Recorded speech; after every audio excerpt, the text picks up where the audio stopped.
already done it. Don't worry. Oh, perfect. Right, we're live. Oh, good. Good evening, everyone. A few minutes for people to join, but join tonight. First of all, I'm Kevin. I'm a midlife crisis, middle of the pack Ironman athlete. I've done 2, did Leeds last year, and I'm joined by a very recognisable face in our local Leeds Olympian, Jonathan Brownlee. Johnny knows these roads very well, knows Roundhay Park well, and naturally knows triathlon better than most. So any questions you may have for someone who's been around the block and knows the area very well, Johnny will be able to help out. And then also Jimmy was one of Johnny's training partners, a pro athlete. He was in the top 10 finisher last year around Leeds, and also knows the course on the back of his hand, knows the swim, the bike and the run. So over to you guys, really. Anything that we can expect from the Leeds course outside of the elephant in the room with the unknown swim? Yeah, well, thank you very much. First, hopefully you've got the training done and you're ready to go. I've never actually done an Ironman myself, but now, but Jimmy, I've got more me. But like you say, another area very. And I think we'll start by a bit of the elephant in the room, which we'll talk about now, which is what would happen if the swimmers can. I guess firstly, I think from my point of view, this has happened to me before around the world in Madrid. The European champs, the swim was cancelled and it had to be a duathlon. But the first thing I want to say is your attitude going to it is actually really important. Firstly, I'm not standing up for race organisers there, but I am one, and these things do happen. They don't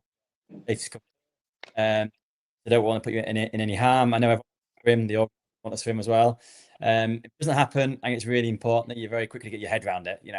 I saw in Madrid people complain, people had given up before the race even started. So if you can go into the race with the attitude of it is what it is, and I'm going to race whatever we give today, I think that's a really good start. But I guess for you, Jimmy, what one big tip would you give if it is just a bike run rather than a swim bike run?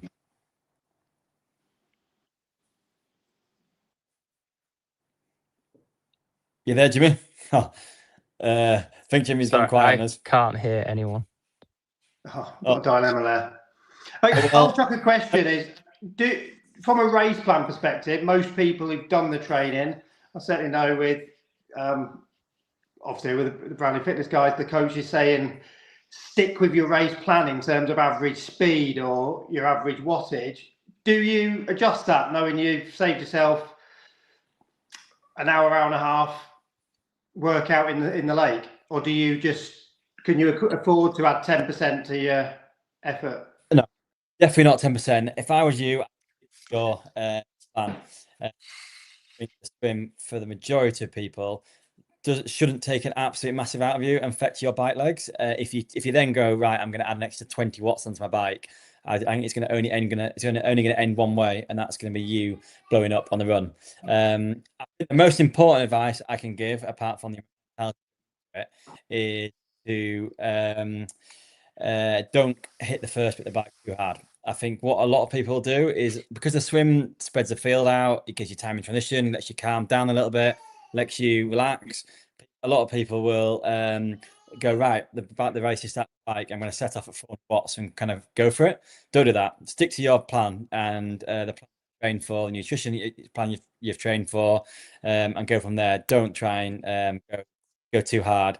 And also, another big one, if it maybe you'll pack, because I know no one knows completely about what's going to happen, but the likelihood is that it's going to be a bike ride where it's all close together, because everyone's going to be setting off in kind of 5-second intervals. So if that's the case and people are drafting, don't get annoyed with them. You're here to have your fair race. You're here to get through a Ironman yourself. So don't get annoyed with people. And also, actually, before we should keep saying as well, anyone got any questions, please ask. Absolutely. And it'll be interesting. No one will know what the start will be, because you've got 1.5 miles into the course. You've got a single file bridge over the Leeds Outer Ring Road. So however they start it, they will need to stagger that start, or it's going to be chaos. But Jimmy, you want to share? I'm moving away from the swim, so it will be what it will be. But let's assume we get straight out on the bike course. What are your thoughts on the overall course, Jimmy? It's definitely a course that'll upset your rhythm, and it'll definitely, if you're used to doing flat Ironmans, in kind of a lot of Europe or nice rolling roads in Europe, this is probably completely the opposite. It will wear you down. I think for a lot of the guys in the pro waves that did it last year, we were looking at like half an hour to 45 minutes extra on the bike, which even for us is a long time to have to consider your nutrition and how your race is going to plan out. I think early on in the bike, if however they decide to do the swim start, there is a climb quite early on, so fingers crossed that breaks things up a bit. But then after that, I think it should start to break up pretty nicely, and it might even make the second lap a little bit work a little bit nicer, because last year there was a lot of bodies on the road, especially through Thorner.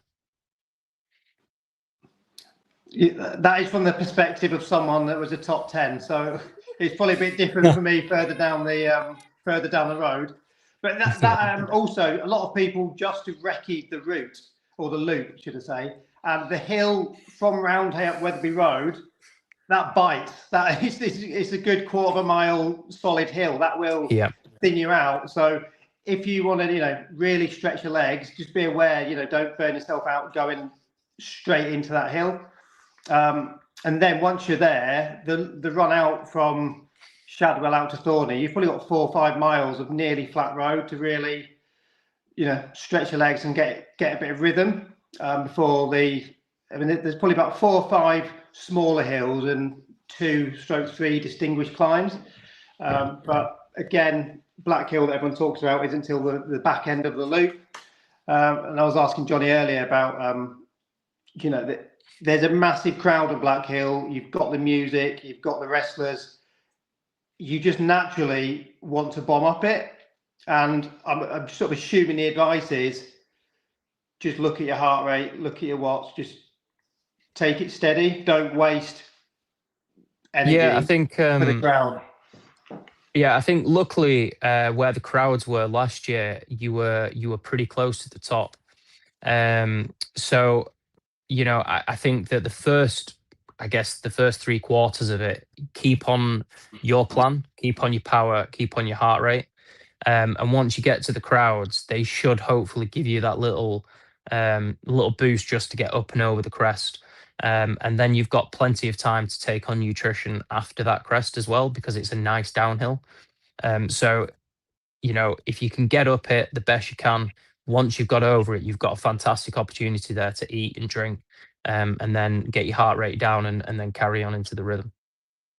Yeah, no, great advice. This year, you've got the second hill in Bardi, which is longer but steadier than the others on the route. But again, if you've not recce'd, or if you did it last year and have not seen the course this year, it's you've got some farm track roads almost going away from Bardi, and then you come into one big climb.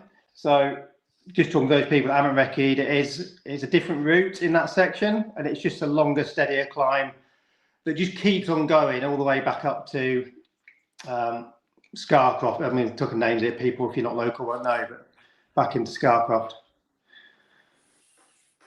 And in terms of quite a hot one. Is it a hot one? Sorry. Yeah. Is it quite hot? I think it's going to be mid-20s by the time most get onto the bike, onto the end of the bike, and start of the run.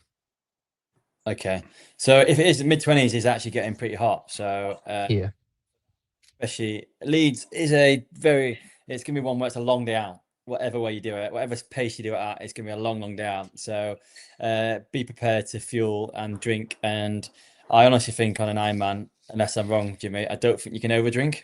No, you can't overdrink or overeat. Because it's especially in this kind of course. I guess, Jimmy, what are your tips for fueling on this? Because it's not, there's Ironmans out there where you're on a straight bit of road, the tarmac is perfect. So what are your tips on the fueling? Fuel up the hills, fuel down the hill, in which kind of areas? Yeah, I think it's quite a tricky course. I think there are some less steep climbs which are good opportunities to eat, because some of the descents off them are quite sharp, quite fast, or they will be very busy. So it might be difficult to get your hands off the bars or to feel safe eating or drinking. So in some cases, it might be easier to consume your nutrition whilst you're climbing.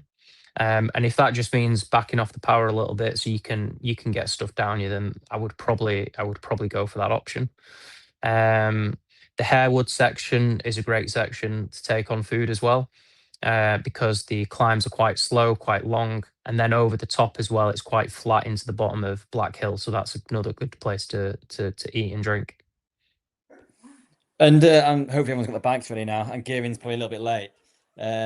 But what tire pressure would you go for? And how steep is Black Hill? What do you reckon? What sort of gear do you need to get up it? I think the easiest gear that you can have, really, because it really does bite the legs. It's maybe a what, 8 minute climb, and I can't remember how quickly we were going up it, maybe 4.5. So it's quite a long time to be climbing for. Tire pressure wise, I was racing at about 72 kilos, and I was running, I think 68 psi, 65 psi. So quite low, really. And because the roads are so grippy, and the new tires, if you're running around 32 mils, you can get away with running really low pressures on this course. Yeah, okay. You do need, it's probably as well, lower pressure. And I guess, well, hopefully, I've seen the course, it's the nowhere going, but I know, and hopefully there's a swim. But was at any point on the race day that it was congested and there was lots of people and there's people in the way when you were kind of lapping people, or was it not too bad, spread out a lot? It was mainly just the out and back bit at Fauna. I think there was quite a bad crash there last year as well. So I think that really would be really my only area of concern. Also, the descent into Ecup Reservoir. If people haven't wrecked it or don't know, there is a speed bump at the bottom of there. So that's definitely one to watch out for. And I know that they've tarmacked a lot of Echo Lane now, so that should, fingers crossed, be a lot safer as well. There are still some nasty potholes that they hadn't, as of a week ago, were still there. So if you're overtaking, you won't be able to avoid them. So just be cautious on that bit. And as far as the run goes, we obviously know around the park very well. Around there, probably the hilliest park in the world. So any big tips on the run, apart from enjoy going past the Round Fox and say hello to everyone having a beer? Yeah, I mean, for me, I didn't even think I was gonna finish the marathon early on. So I would just say get the first 5K out of the way, relax into it, get your legs going after the bike, get your nutrition on. Just don't worry about the marathon just yet. Get to 5K and then start to try and get into your rhythm. The first 5K for me was hilly, it was twisty, it was turny, it was really difficult to get into a rhythm there. So yeah, that would be my advice, like really early on. And again, if you're not wrecking it, the first 1K is literally uphill. You go all the way up to the top of the park. You've got a little flat bit around the lake, and then you've got a real sharp little hill before you get onto the loop. And I think if anything, that probably slows you down just to settle your adrenaline down, particularly more for the let's say middle of the pack age groupers. Be aware that it's not all as bad as that first half K to get onto the loop. No, so basically what we're saying then for an Ironman, for the run, if you feel like you're not going to finish at 5, that's what everyone feels like. So keep on pushing through it. It will get better. And we've got one question here, which is, and it's going to be a hospital pass. I'll leave it for you, Kev. But do you think the swim will be on from what you're seeing so far at the lake? Well, I've sort of been posting in the group. I've swum in it a couple of times over the last few weeks, and it's definitely greener this morning when we were down there. But I'm no marine biologist, so I have been on ChatGPT like most people, and I mean the only worrying thing was the Ironman chaplain was just stood looking at it this morning, and she said she's asking all the questions and favours she can, but it's as I understand, there's different types of algae. Some's really poisonous, some isn't, but it'll be in their interest to get it going. I think the levels that they use are British triathlon levels, so it'll be a number, and it'll be literally toss of a coin. It'll either be above or below that number, whether they click go. So it doesn't sound positive, it doesn't look positive, but I've no idea. It's a scientific test taking place right now, so fingers crossed. I haven't seen the lake, but when news stats come out like that, for my normally, unfortunately, but you can still hope. You never know. Paris, they got through it after about so lots of dodgy quality, so you never know. Well, it's a full fat Coke in T1 is probably the greatest recommendation. Might be a bit fizzy, but apparently that kills anything. I was just about to say, I know you're not allowed, but I wouldn't swim in it before the race anyway, and I would get a bit of Coke down you regularly on the bike if it is a race. If it is a swim, hopefully it will be. Yeah, someone said that it ain't the same in Paris, so that's it as well. Any tips on managing the temperature? Well, you're probably not talking to the right person when it comes to managing the temperature. But you've got previous. Yeah. If you got my tips, if you get heat exhaustion in Leeds, then that's worse than getting in contact. But my tips on managing temperature are pretty simple. If it's hot, I won't bother with a warm up. I'll just keep your core temperature as low as I possibly can. Literally just don't do anything to warm up. The swim is actually like to be quite a warm swim in a wetsuit as well, because it's going to be 20, 21 degrees. So again, prepare for the swim to get quite warm.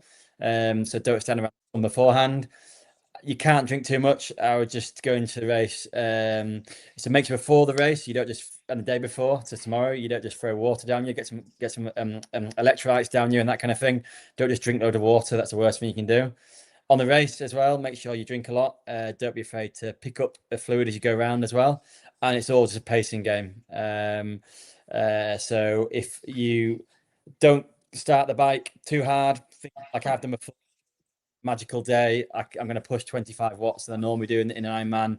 I'm feeling great because you're going to get to 100k and it's going to be, you're going to regret your life choices. So don't do that. And also stick to your nutrition plan. Just be really disciplined.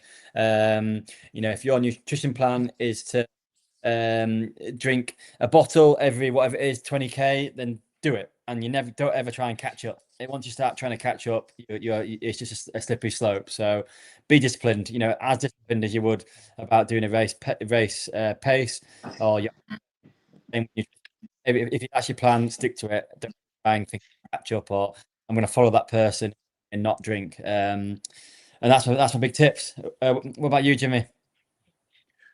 Probably just echo all of that. I think Ironman will have plenty of water on course as well.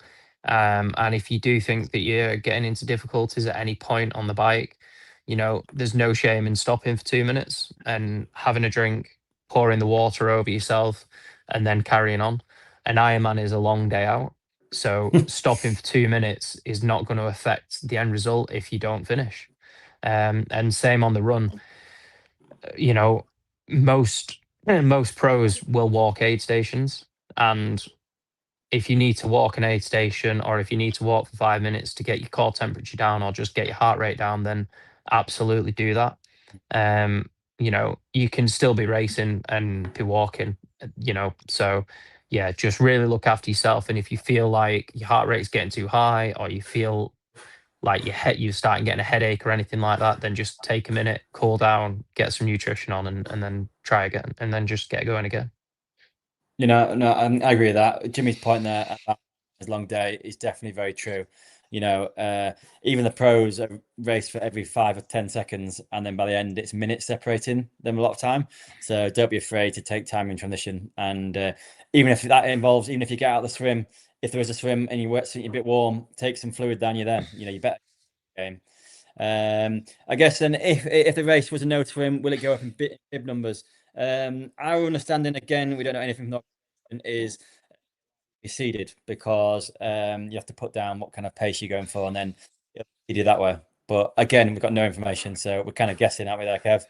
Yeah. I think I can't imagine they do it on bib numbers, because you've got this bridge. It's fairly unique to Ironman, where it's single file about a mile into the course. So they've got to think safety and the frustration of age groupers going. The other one, certainly doesn't affect me, but will there be Kona places available? You've got people who've trained for many months who are wanting to be competitive, and we don't know these answers, but the answer for that will be yes.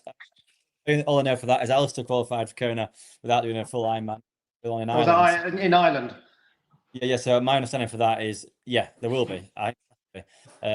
So there will still be qualification places available, which I know is a bit weird because you could technically be in Kona without ever doing an Ironman.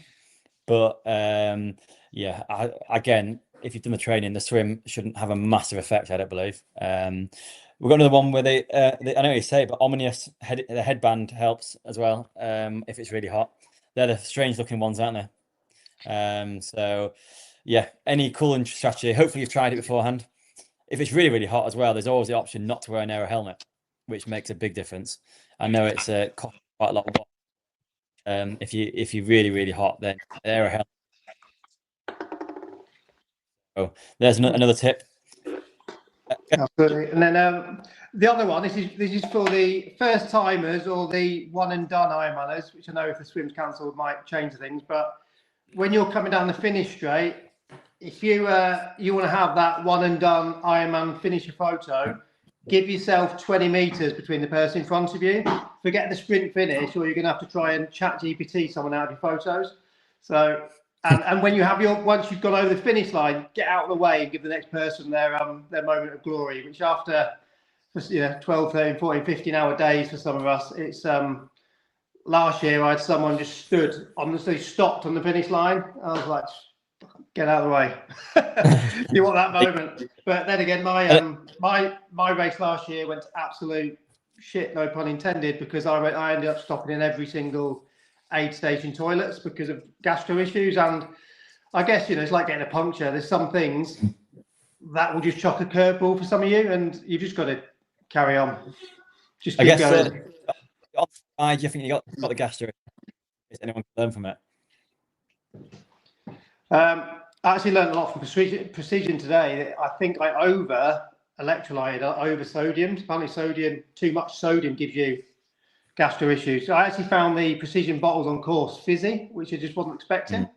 I don't know why. And they said that it does, because of how it dissolves, it does have gas in it. And I think it was probably that. So if you've not trained with precision, let the cap off the bottle for 2 or 3 minutes before you drink it. That would be my only recommendation. But everyone's different with nutrition. So yeah, I might be wrong with this, and I know it's hard, but a lot of what pros do, Jimmy might be able to stand in here because never done Ironman, is basically all their worthwhile fueling that they're going to sugar-wise, they start with and hopefully don't finish with it because they've drunk it. But all water, they only really kind of pick up water and the odd electrolyte bottle. But the idea is because then you've trained with your stuff. Is that right, Jimmy? Yeah. I think you also, everyone will have access to the special needs bags as well. So if you think that you're not going to get on too much with the on-course nutrition, then I would 100% use the special needs bags. So you can just have complete control of your nutrition on the day. And as far as nutrition on course is concerned, I've never really had any issues, fortunately, with using on-course nutrition and stuff like that. So I'm not probably the one to comment. I can kind of get away with taking anything. But I did use the special needs on the run. That definitely saved me. I had 2 flasks with 80 grams of carbs in them each and a couple gels, and I still drunk both the bottles. So I would definitely use the special needs access pads if you've got access to those. Yeah, so it was a warm run last year as well. Yeah, I don't yeah, it was. expect it to be as warm, if anything. Yeah. No, we'll have a last final few minutes, and then I guess my next one is about in your experience, for anyone coming and watch, where would you watch it? The end of Al Woodley Lane. So you get to see all the athletes go straight across, and then you can walk to the roundabout near the grammar school and see them again. So you could do 2 laps of that and then make your way back to Soldiers Field, and then you can go from Soldiers Field to the pub, and then you can even go and hang around near the allotments, which is just behind where the pubs are. Those are probably the 3 best spots that are in and around near where transition is. And can you drive from round A to at the end of Al Woodley Lane? Yeah, because I think you can get access like you back around the back of Soldiers Field. They have 2 different ways in Soldiers Field, so you should be able to get back. No, perfect. Okay. And if you park on the northern side of the park, you can drive a bit further down. You've got the top of Adel near Adel Headingley Golf Club and Adel Sports Centre. You've got a big turn there where the bikes are coming towards you up a hill, so you will actually see them a bit better. Alderley Lane's great because the roundabout, the grammar school, people are obviously slowing down around the roundabout. You can walk down the road to the really tight turning onto Eccop Lane. Thorner, because they've got rid of the out and back, you can drive to that fairly easily and park. And there's a few pubs and cafes that have been really pro Ironman in Thorner. They've been a great village to support it. And there's a Dexter pub at the end of Wigton Lane, where you've got a little Sainsbury's. There's a big crowd there, which that's the closest point to walk from Roundhay Park as the crow flies to the loop. So there we've got basically Leeds Grammar School, like Jimmy says, to watch out and back to the kind of 2 places. We've got Dexter pub for closest to. We've got Thorn, and then the best place to watch the run is Roundhay Fox, that kind of area. It was a great crowd last time. Absolutely.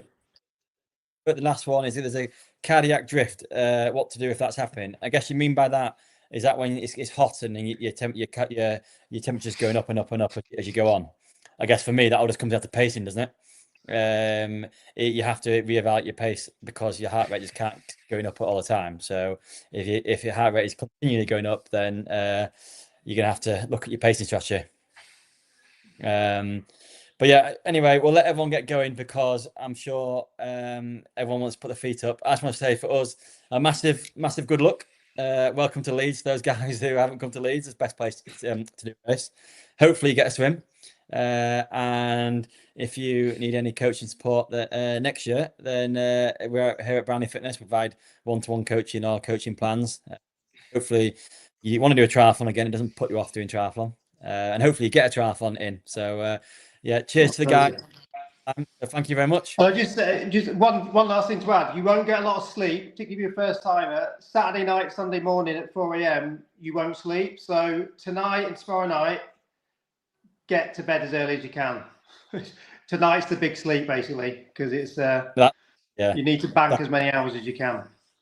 But on that, don't stress about my sleeper, but I've seen people have the best races after one night of bad sleep. Doesn't make much difference. You'll be able to sleep after the race if you're not too sore. So cheers Kev and cheers Jimmy, and yeah, good luck everyone. Cheers guys. Good luck everyone.